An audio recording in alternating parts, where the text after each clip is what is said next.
قیصر و کسریٰ قسط نمبر 6۔ ایران کے کسریٰ اور روم کے قیصر مشرق اور مغرب کے دو مہب اژدہے تھے، اور 527 عیسوی میں مشرق اوسط کی زمین ان اژدہوں کی زور آزمائی کا اکھاڑا بن چکی تھی۔ یہ دو ننگی تلواریں تھیں جو آپس میں ٹکرانے کے لیے ہمیشہ بے قرار رہتی تھیں۔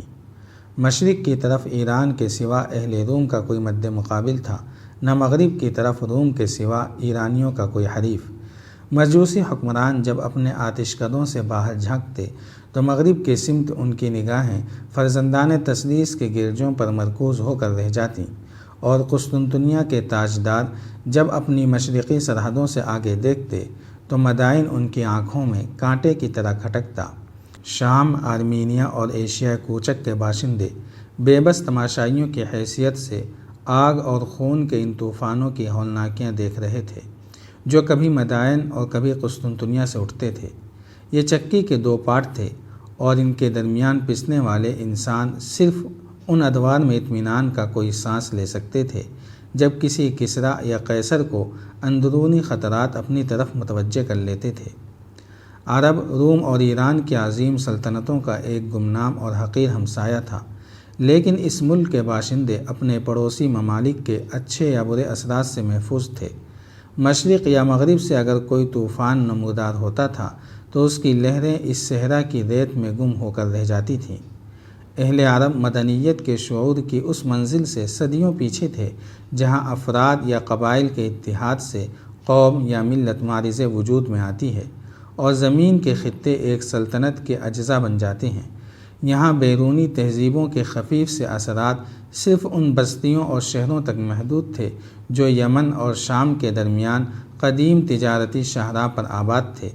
سلطنت کا تصور جزیرہ نماء عرب کے ان بیرونی اور نسبتاً زرخیز علاقوں تک محدود تھا جہاں مستقل آبادی اپنے وسائل حیات کے تحفظ کے لیے کسی طاقتور خاندان کی سیادت قبول کرنے پر مجبور ہو جاتی تھی۔ صحرائی آبادی ان خانہ بدوشوں پر مشتمل تھی جو اونٹ کے بالوں یا بکریوں کی کھالوں کے خیموں میں رہتے تھے۔ ان کے نزدیک بھیڑ، بکریاں، اونٹ یا گھوڑے پالنا اور شکار کھیلنا ہی مردانہ کام تھے۔ جنوب کے زرخیز علاقے میں سلطنت بنی اور ختم ہو گئی، لیکن بے آب و گیاہ وادیوں کے مکین ان انقلابات سے محفوظ رہے۔ پانی کی کمیابی، خوراک کی قلت اور جھلسا دینے والی گرمی کے باعث بیرونی حملہ آوروں کے لیے اس خطۂ زمین میں کوئی کشش نہ تھی، لیکن اس کے باوجود یہ صحرا نشین امن و سکون سے ناآشنا تھے۔ وہ بیرونی جارحیت سے تو محفوظ تھے، لیکن جہالت کا عفریت جسے وہ اپنی مخصوص تہذیبی اور اخلاقی روایات کا محافظ سمجھتے تھے، ان کے لیے روم اور ایران کی استبدادی قوتوں سے زیادہ خطرناک بن چکا تھا۔ وہ باہر کی آندھیوں سے محفوظ تھے، لیکن اپنے گھر کی آگ سے ان کے لیے کوئی جائے پناہ نہ تھی۔ ان کے ماضی کی تاریخ خاندانی جھگڑوں یا قبائلی جنگوں تک محدود تھی۔ یہ جنگیں عام طور پر افراد سے شروع ہوتی تھیں جو کبھی کسی پانی کے چشمے یا چراگاہ پر قبضہ کرنے اور کبھی ایک دوسرے کے مویشی چھیننے کے لیے آپس میں الجھ پڑتے تھے۔ پھر تمام کے تمام قبیلے میدان میں آ جاتے اور برسوں تک لوٹ مار، قتل و غارت اور انتقام در انتقام کا سلسلہ جاری رہتا۔ جب ایک نسل کی رگوں سے خون کا آخری قطرہ تک بہہ نکلتا تو نئی نسل میدان میں آ جاتی۔ ان کے خطیب اور شاعر نفرت اور انتقام کے جہنم کے لیے تازہ ایندھن مہیا کرتے تھے۔ ان کا بیشتر شعر و ادب ان قصائد اور ہجویات پر مشتمل تھا جس کی بدولت وہ اپنی پرانی عداوتیں زندہ رکھ سکتے تھے۔ عرب جس قدر جاہل تھے اسی قدر ضدی، خونخوار اور مغرور تھے۔ صحرا کی آب و ہوا نے انہیں اونٹ کی طرح جفاکش اور کھجور کے درختوں کی طرح سخت جان بنا دیا تھا، لیکن یہ جفا کشی کسی صحت مند معاشرے کے بجائے انہیں اپنے ماحول کی تاریکیوں میں ثابت قدم رکھنے کے کام آ رہی تھی۔ اپنے اسلاف کی بدترین روایات پر قائم رہنا ان کے نزدیک بہادری، اور اپنے اسلاف کا راستہ چھوڑ کر کوئی دوسرا راستہ اختیار کرنا ان کے نزدیک بزدلی اور بے غیرتی کے مترادف تھا۔ مکہ کو یہ شرف حاصل تھا کہ یہاں ابراہیم علیہ السلام نے خدا کا پہلا گھر تعمیر کیا تھا، لیکن شرک کی آندھیاں یہاں توحید کا چراغ بجھا چکی تھیں اور خدا کا یہ گھر ایک بتکدہ بن چکا تھا۔ عرب اب بھی خانہ کعبہ کو اپنا روحانی مرکز سمجھتے تھے، لیکن صدیوں کی جہالت کی طغیانیوں میں دین ابراہیم کی تعلیم چند مشرکانہ رسوم کا مجموعہ بن کر رہ گئی تھی۔ خال خال ایسے لوگ تھے جن کے دلوں کی گہرائیوں میں دین ابراہیم کی لو جھلملا رہی تھی، لیکن ظلمت کے طوفانوں کے آگے چند ٹمٹماتے ہوئے چراغوں کی کوئی حقیقت نہ تھی۔ عرب سے باہر مجروح انسانیت کو اپنے زخموں کا احساس تھا۔ وہاں بھٹکے ہوئے قافلے کسی رہنما کے جویا ہو سکتے تھے۔ بالخصوص شام میں عیسائی اور یہودی مذاہب کے پیشوا جب اپنے گرد و پیش سے مایوس ہوتے تھے تو ان کی نگاہیں فلسطین کی وادیوں میں اس نجات دہندہ کو تلاش کرتی تھیں جس کے آمد کی بشارت ان کے آسمانی صحیفوں میں موجود تھی۔ اگر وہ تاریکی میں بھٹک رہے تھے تو انہیں کسی روشنی کا انتظار تھا۔ اگر وہ جبر و استبداد کی چکی میں پس رہے تھے تو انہیں عدل و انصاف اور رحم و کرم کی طلب تھی۔ لیکن عرب کا ضمیر اس روشنی سے محروم ہو چکا تھا جو اچھائی اور برائی میں تمیز کر سکتی ہے۔ انہیں اپنے اندوہناک ماضی پر فخر تھا۔ وہ اپنے حال کی پستیوں پر مغرور تھے۔ ان کے مقدر کی ظلمتوں کو کسی روشنی کی احتیاج نہ تھی۔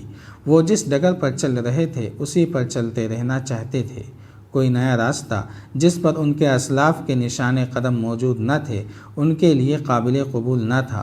کوئی برائی جو انہیں ورثے میں ملی تھی قابل نفرت نہ تھی، اور کوئی نیکی جسے ان کے آباء و اجداد ٹھکرا چکے تھے ان کے نزدیک قابل التفات نہ تھی۔ ان کا وجود زندگی کی ہر سعادت کی نفی کرتا تھا۔ وہ اپنے ظلمت کدے کو اس صبح کی روشنی سے محفوظ رکھنا چاہتے تھے جس کے انتظار میں امن و سکون کے جویاؤں کی نگاہیں پتھرا گئی تھیں۔ لیکن یہی وہ ظلمت کدہ تھا جو روشنی کے جویاؤں کی نگاہوں کا مرکز بننے والا تھا۔ یہی وہ بنجر اور سنگلاخ زمین تھی جسے قدرت نے اپنے انعامات کی بارش کے لیے منتخب کیا تھا، اور یہی وہ افق تھا جس کی بھیانک تاریکیاں آفتاب رسالت کی ضیاءپاشیوں کی اولین مستحق سمجھی گئی تھیں۔ یہ داستان فرزندان آدم کی تاریخ کے اس دور سے تعلق رکھتی ہے جب مکہ میں ایک نئی صبح کی روشنی نے تاریک رات کے مسافروں کو چونکا دیا تھا۔ ایک دن یثرب کے یہودیوں کا ایک بااثر سردار کعب بن اشرف کھجوروں کے باغ سے گھرے ہوئے اپنے قلعہ نما مکان سے نمودار ہوا۔ شمعون اور اس کے خاندان کے 8 آدمی جو کھجوروں کی چھاؤں تلے چٹائیوں پر بیٹھے اس کا انتظار کر رہے تھے اسے دیکھ کر کھڑے ہو گئے۔ کعب نے شمعون سے پوچھا، حبیرہ ابھی تک نہیں آیا؟ شمعون نے جواب دیا، جناب میرے غلام نے اسے آپ کا پیغام پہنچا دیا تھا اور اس نے بہت جلد آنے کا وعدہ بھی کیا تھا، لیکن آپ جانتے ہیں کہ وہ ایک بدمزاج آدمی ہے۔ آپ ذرا سختی سے بات کریں۔ ان لوگوں کی یہ جرأت نہیں ہونی چاہیے کہ ہمارے مقروض ہو کر ہم ہی کو آنکھیں دکھائیں۔ پچھلے مہینے میں اس کے پاس گیا تھا تو وہ لڑنے مرنے کو تیار ہو گیا تھا۔ 5 عرب باغ سے مکان کی طرف آنے والے راستے پر نمودار ہوئے اور کعب نے ان کی طرف اشارہ کرتے ہوئے کہا، دیکھو وہ آ رہا ہے، تمہیں اس سے بات کرتے ہوئے ذرا تدبر سے کام لینا چاہیے۔ اوس اور خزرج کو ایک طویل جنگ نے تھکا دیا ہے اور ان کے کئی سرکردہ لوگ درپردہ مصالحت کے لیے کوشاں ہیں۔ مجھے ہمیشہ اس بات کا اندیشہ رہتا ہے کہ اگر ان کی لڑائی ختم ہو گئی تو وہ کسی دن ہمارے خلاف متحد ہو جائیں گے۔ ہمیں کسی فریق کو کبھی اس قدر آزردہ نہیں کرنا چاہیے کہ وہ مایوسی اور بے بسی کی حالت میں اپنے دشمن سے مصالحت کرنے پر آمادہ ہو جائے۔ حبیرہ اور اس کے ساتھیوں کو قریب آتے دیکھ کر یہودی خاموش ہو گئے۔ حبیرہ کی داڑھی کے نصف بال سفید ہو چکے تھے، تاہم اس کے بھاری جسم اور بادعوب چہرے سے تندرستی اور توانائی مترشح تھی۔ اس کا دایاں بازو کوہنی کے اوپر سے کٹا ہوا تھا اور پیشانی اور بائیں گال پر پرانے زخموں کے نشان تھے۔ اس کے بائیں ہاتھ میں ایک مضبوط لاٹھی تھی۔ باقی 4 افراد جن میں سے 2 کی عمر 15 اور 18 برس کے درمیان معلوم ہوتی تھی اور 2 حبیرہ کے ہم عمر تھے، تلواروں سے مسلح تھے۔ یہ لوگ کعب کے اشارے سے یہودیوں کے قریب بیٹھ گئے اور کعب نے ان کے سامنے بیٹھتے ہوئے کہا، حبیرہ میں حیران ہوں کہ تم امن کے دنوں میں بھی مسلح آدمیوں کے پہرے میں گھر سے باہر نکلتے ہو۔ حبیرہ نے جواب دیا، میرا خیال ہے کہ خالی ہاتھوں کے مقابلے میں تلواریں امن کی بہتر ضمانت ہو سکتی ہیں۔ ایک یہودی نے کہا، احتیاط بری چیز نہیں۔ پرسوں بنو خزرج کے 3 آدمی ہتھیار بند شہر میں پھر رہے تھے۔ جاری ہے، اگر آپ کو یہ قسطوار سلسلہ پسند آ رہا ہے تو لائک، شیئر اور کمنٹ کے ذریعے ہماری حوصلہ افزائی کریں۔ جزاک اللہ خیرا۔